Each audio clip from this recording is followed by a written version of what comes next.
Welcome back to What Arty Noobs for General Disturbance. This is the AMX 13105. It's a tier 10 French light tank.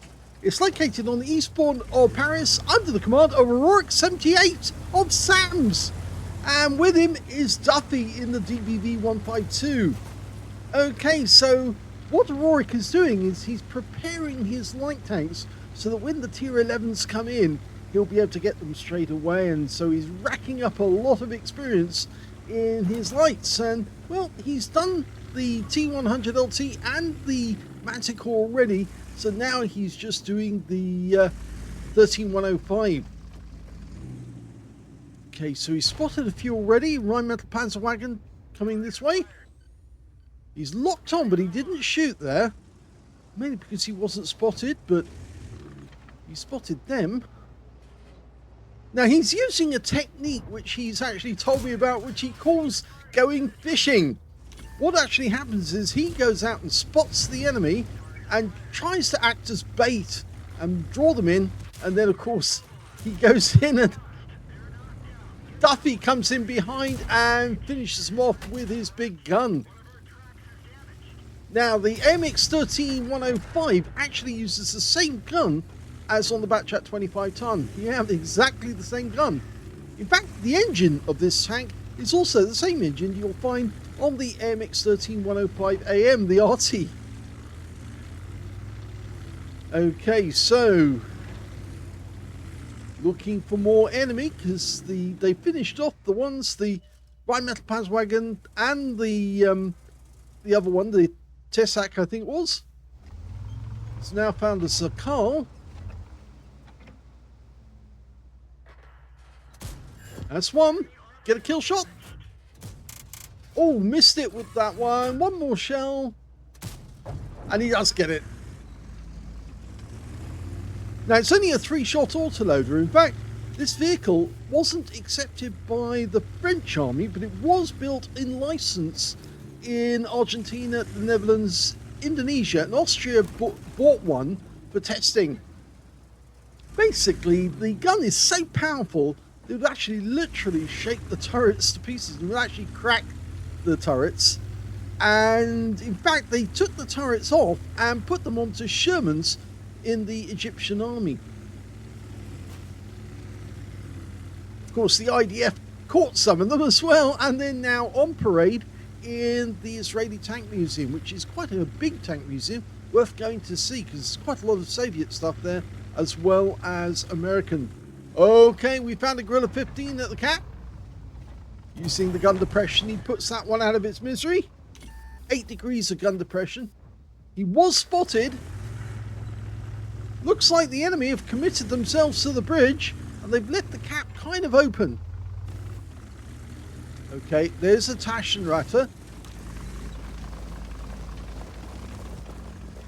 Now, after the game, Aurorik said that he thought the guy in the Taschenratter was absolutely blind because he couldn't see him at all, even though he was spotted at one point during the game.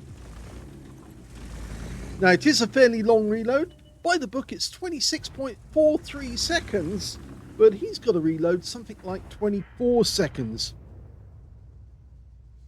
This tank was developed in the 1950s and was exported, as I said, under license. It can do 1,170 hit points and burst damage, and that means it's actually quite a valuable player, but the thing is that it's only 3 shots. Well, that's one into the Death Star. He pulled back out the cap. Looks like the Death Star's got a bad damage ammo rack and fuel tanks. That Taschenratter's still there, but it's just not coming back for the cap. I guess he's waiting until it gets high enough so that he can then get his Defender medal. Well, Aurorik's changing position within the cap area to make sure that he's not where they would expect him to be. He's only got 2 shells in the mag at the moment. He could have popped the reload, but he just wanted to hold those 2 shells just in case somebody did make an appearance. The Taschenratter has actually gone around the other side of the building. Okay, here's that. Oh, it's an E5. Puts one in. Didn't fire the other one because the E5 was actually at the wrong angle. Now he's only got one shell left, but I think he'll use that one. He does. It ricochets off the E5, but he didn't get spotted. Now, yeah, that Taschenrat has finally realised that the cap is getting quite long, and he's only got 30 seconds left to get back to the cap, or they'll win. And so he's actually making his way over here, but he just can't see Aurorik at all. He's popped the reload, and okay, so he's got 3 shells now to go. That guy is getting very close, but he's not within 50 meters yet, and I think this guy will get a number of shells the moment it gets close enough. Here we go. 3 seconds, 2 seconds, 1. He's 1, and that's it. So now he can open up, and he fires 1 in, goes for another, and doesn't get it. But he has won the game. Here's the end of battle stats, and that was a third-class tanker for Aurorik78 of SAMS in the AMX 13105. You got a spotter badge for spotting at least 1,000 hit points of damage. You got a fire for effect for doing more damage than the hit points of his own vehicle, and he got a bruiser medal for getting at least 5 critical hits in this game. He managed to get 5 exactly. He also managed to get an invader medal, yes, because he capped out and got at least 80 cap points on winning this game. His win 8 was 5,324, which is Super Unicum standard. Let's have a look at team score. He didn't get the highest damage in this game because that went to the E100 on the enemy team. Got a high caliber for 6,765 hit points of damage. So yes, that's more than 20% of the enemy hit pool. The second highest damage actually goes to the FV4005 on our team with 4,315. And in third place, it's the can opener who got 4,182, and that guy got a steel wall. Of course, Aurorik, he picked up the invader medal and, of course, won the game. And we can see that Duffy was still alive at the end of the game, and he got 3,017 hit points of damage.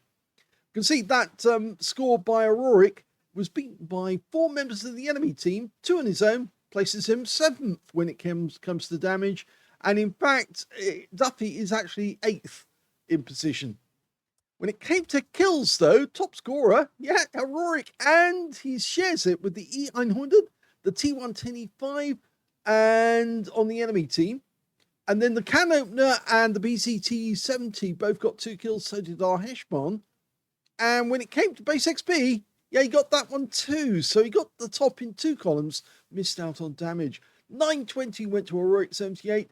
755 went to the can opener. Oh, actually, he's not second place. The second place actually on base XP is the E900 because he did so much damage. He got 768, and then it's the can opener with 755. You can see here, Duffy got 682. Aurorik fired 13 rounds in the game. He got 12 direct hits on the enemy, 11 penetrations. 3,360, of which 1,546 were at more than 300 meters, the rest at close range. 1 hit received, it was a penetrating shot. Yes, that was when he was having the tussle with the Tessac.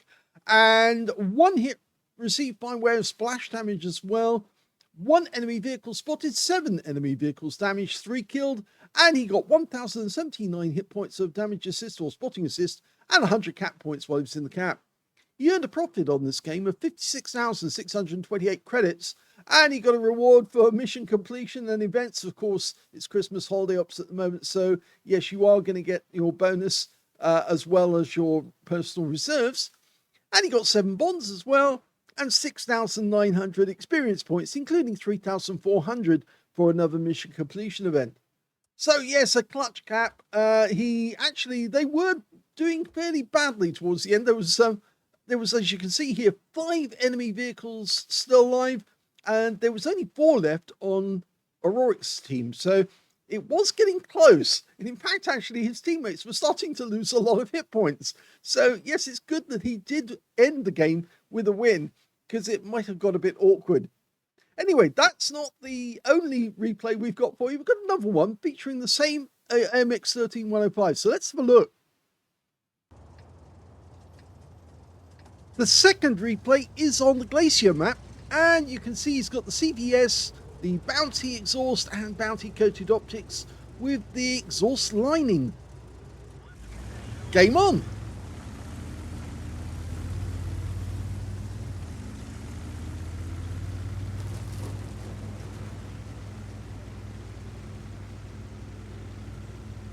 That does have good burst damage and fairly good aim time, this tank.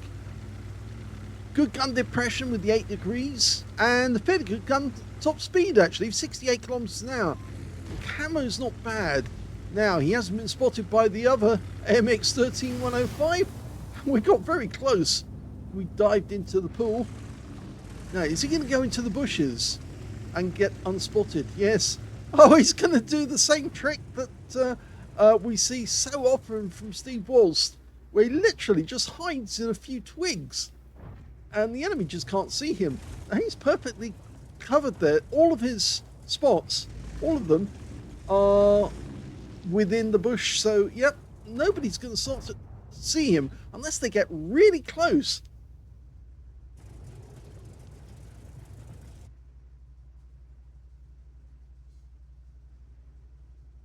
Now, it's nice open position, but the CS63 has actually moved further ahead than he has. And although he can see these guys here, he's got to leave it to his teammates to do the damage. At least that AMX 13105 is not doing what he should be doing, which is hunting for our guys.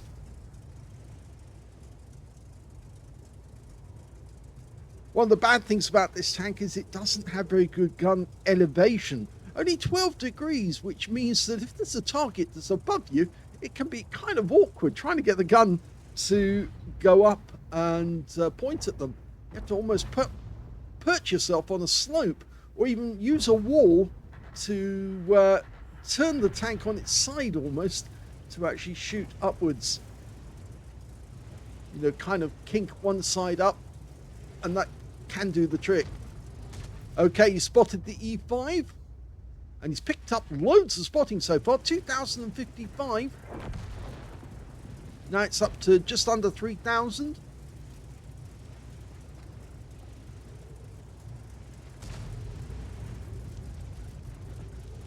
He's spotting more enemy, including the Gorilla 15 on the enemy team. The CBS worked on him. And in fact, because they were double bushed, oh, he did get spotted. Okay, so he now has to dive behind the rock. I thought that was the double bush, but I think at the moment that he fired, somebody could actually see him, or from that position, a bit too open. Now he must be almost on top of that AMX 13105. There he is.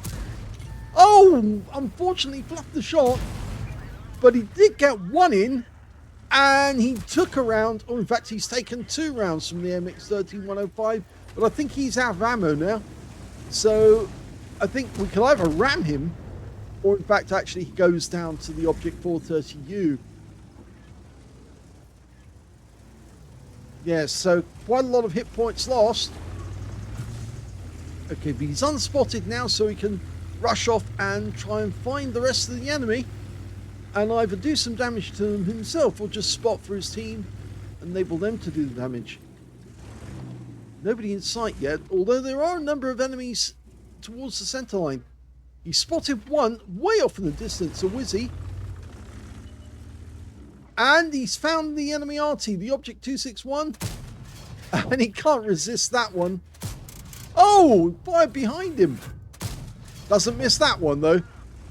And in fact, he was so far away, the Object 261 couldn't see him. So now he's spotting the guys in the center, waiting for his reload to come in.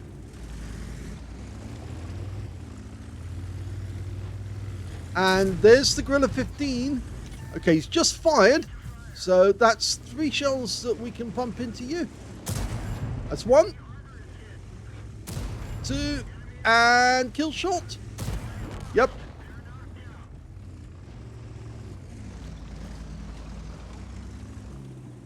Now, the nearest enemy is the Wizzy 113 GFT off in the distance, but he's under fire. There's a Striv 103B as well. Oh, now he's just spotted the other Object 261, so potential Pascucci's, but he's going to go for the Striv. He's using the bush mechanic, tracking the guy as he's going. That's 3. Didn't kill him outright, but the Striv does go down, so he got the spotting on that one as well. In fact, he got the track damage because he tracked him, and so yes, he went down because he was tracked. Okay, still not got the 3 shells in the mag in the clip. He could take out that Wizzy with 1 clip, but the Wizzy goes down.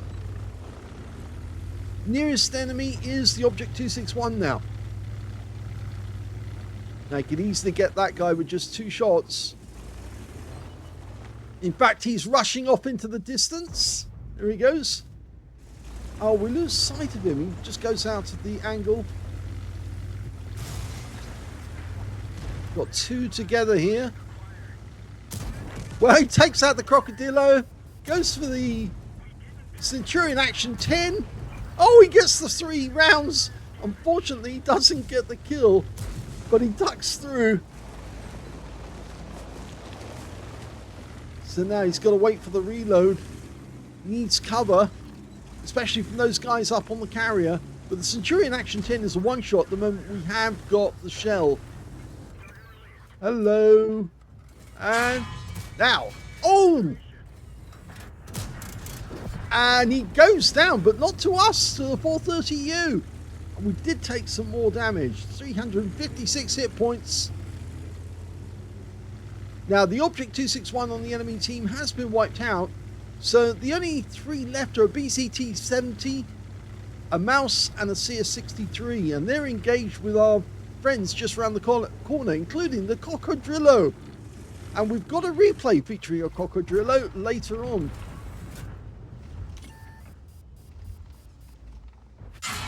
Oh, the CS-63 was above us, fired down on us, and now we're one shot.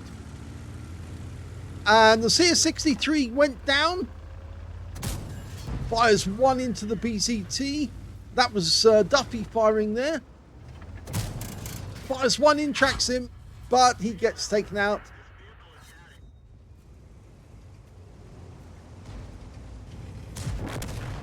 And the Mouse is proving very resistant, but he does come down. Duffy dives off the carrier.